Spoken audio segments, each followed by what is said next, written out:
natin ituloy. Nagdududa ako sa assessment mo eh. I don't think she has tension pneumothorax. And we need a chest x-ray to confirm that. Zoe, walang chest x-ray dito. Tsaka pwede mawalan ng oxygen si Aling Mildred. Pwede siyang mamatay. Pero paano kung nagkakamali ka?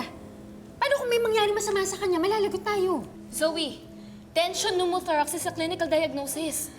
Magdadili lang tayo dahil sa x-ray. Emergency to.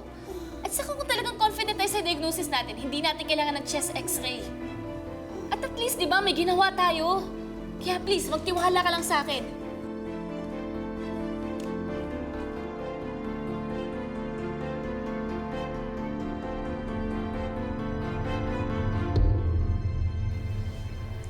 Hindi ko alam kung matutuwa ako na nakikita ko si Annalyn na tumutulong. Kasi kahit masamang tao, tinutulungan niya. Oh. Hindi ko alam kung kanino na nakuha yung ganong ugali. Tinatanong pa ba yan, Lynette? Yung kabutihan ng puso niya, siyempre nakuha niya sa'yo. Alam mo, kung ano man yung narating ng anak ko, sobrang proud ako sa kanya.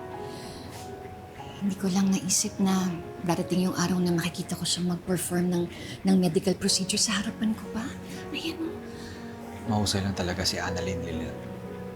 Hindi lang bilang doktor, pero bilang tao din. At yun ay dahil sa pagpapalaki mo sa kanya. Salamat. Lagi kong hinihiling na sana may parte ako sa pagpapalaki sa kanya. Pero mukhang hindi mo naman kailangan na eh.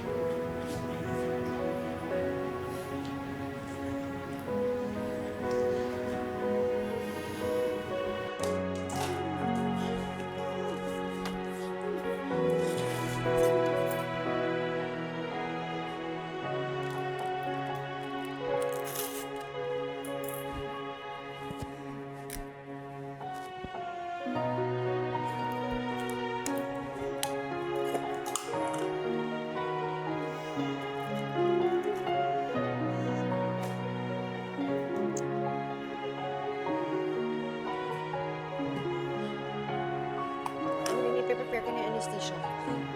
Nabala sa pang-aspirate.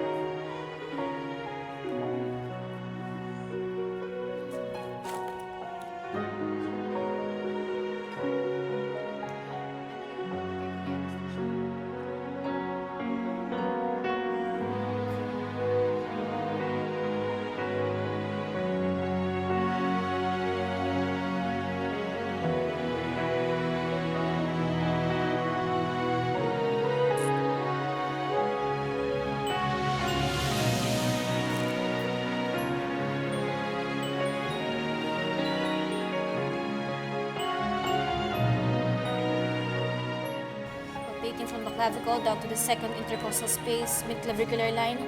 I will aspirate straight down perpendicularly to release the air from the chest.